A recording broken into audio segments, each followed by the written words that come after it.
ఏ ఇండస్ట్రీలో అయినా సీక్వెల్ తీస్తున్నారు అంటే ముందు వచ్చిన మూవీతో కంపేర్ చేస్తాడు. అండ్ ఓల్డ్ మూవీలా ఉండాలి లేదా ఇంకా బాగుండాలి అనుకుంటాడు. ఇది చాలా టైమ్స్ ఫెయిల్ అవుతాయి. చాలా తక్కువ సక్సెస్ రేట్. బట్ భారతీయుడు 2 మీద ఒక hope. Actually 2 hopes. One Shankar sir and second old movie story. So అవి మేజర్ థింగ్స్. బట్ భారతీయుడు 2 మూవీ ఫ్లాప్ అవడానికి ఫస్ట్ రీజనే స్టోరీ కరెక్ట్గా లేకపోవటం. భారతీయుడు movie screen play and characters రాసింది సుజాత రంగరాజన్. ఆయన 2008లో ఎక్స్పైర్ అయ్యాడు. సో ఆయన భారతీయుడు మూవీలో లంచం కాన్సెప్ట్ని డెవలప్ చేసి హీరోని కనెక్ట్ చేస్తాడు. బట్ 2లో ఆయన హ్యాండ్ లేదు. అంత రూట్స్కి వెళ్ళడు. అండ్ వెళ్ళిన పాయింట్స్కి కరెక్ట్ జస్టిఫికేషన్ ఉండదు. ఇందులో హీరో చంపే విధానం చాలా కామెడీగా ఉంటుంది. భారతీయుడిలో చాలా ఇంట్రెస్టింగ్గా ఆ మర్డర్స్ని చూపిస్తాడు. అంతే ఇంట్రెస్ట్గా ఆడియన్స్ కూడా చూశాడు. అండ్ నెక్స్ట్ కొన్ని పాయింట్స్లో భారతీయుడు మూవీ అపరిచితుడు కూడా సీక్వెలా అనిపిస్తుంది. ఎందుకంటే స్కామర్స్ని చంపేటప్పుడు ఆ కొటేషన్స్ రాయటం, వాళ్ళు చేసిన తప్పులు రాయటం, ఇది ఎక్కువ అపరిచితుల్లో మనం చూసాం.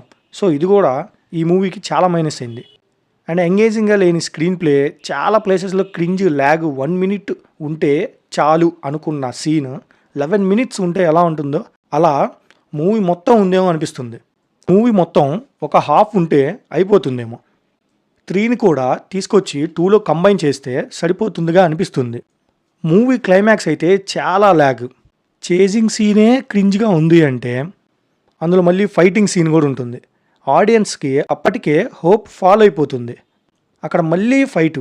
పోనీ అది అయ్యాక గో బ్యాక్ ఇండియా అని రోడ్డు మీద రాళ్ళతో టమాటాలతో కొట్టి హీరోని పంపించేస్తానికి ట్రై చేస్తాడు.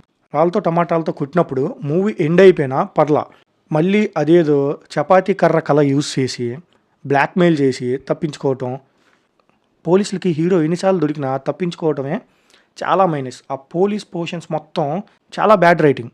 ఇవన్నీ ఇంటర్నల్గా మూవీకి మైనస్ అయితే, ఎక్స్టర్నల్గా శంకర్ గారు 2018లో షూటింగ్ స్టార్ట్ చేశాడు. ఒక యాక్సిడెంట్ వల్ల ప్రొడక్షన్ వాళ్ళు చనిపోయాడు. సో వాటి మీద ఆ కేసెస్ అయ్యే వరకు మూవీ షూటింగ్ ఆపేశాడు.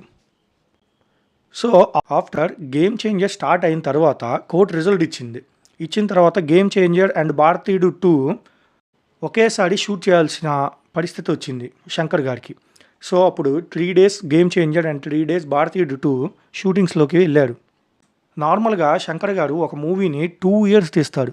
సో అప్పుడే ఫుల్ కాన్సన్ట్రేషన్ అక్కడ ఉంటుంది. బట్ ఇక్కడ సగం ఇటు సగం అటు వెళ్ళేసరికి ఆ కాన్సన్ట్రేషన్ మిస్ అయింది. శంకర్ గారు పడిపోయాడని అనుకోలేం. అయినా ఆయన మేకింగ్ పవర్ ఇంకా అంతే ఉంది. బట్ కరెక్ట్ స్టోరీస్ దొరకట్లేదు. ఇప్పుడు గేమ్ చేంజర్ కార్తిక్ సుబ్బరాజు గారు స్టోరీ. సో దీని మీద హోప్ ఉంది. భారతీయుడు 3 పోస్ట్ ప్రొడక్షన్ కూడా గేమ్ చేంజర్ వర్క్స్ అన్నీ అయిపోయిన తర్వాతే స్టార్ట్ చేస్తానని చెప్పాడు. కొంచెం బెటర్ ఉంటుంది అనుకుంటున్నాను. ఎలాగో ట్రైలర్ అందరికీ నచ్చింది. సో ఆ 3 మూవీని కొంచెం ట్రిమ్ చేసి స్క్రీన్ ప్లే కొంచెం మాడిస్తే షూటింగ్ అయిన తర్వాత కూడా ఇంకా బెటర్ రిజల్ట్స్ వస్తాయేమో భారతీయుడు 2తో కంపేర్ చేసుకుంటే. సో భారతీయుడు 3 బాగుంటుందని ఒక చిన్న హోప్ అంతేగా. సో మీకు ఈ మూవీ ఏ ఆస్పెక్ట్స్ వల్ల ఫ్లాప్ అయిందని మీరు అనుకుంటున్నారో ఆ విషయాలు కామెంట్ చేయండి. ఈ వీడియో నచ్చితే ఖచ్చితంగా లైక్ చేయండి. సబ్స్క్రైబ్ మాత్రం అస్సలు మర్చిపోకండి. That's it guys, signing off Mouli ముచ్చట్లు.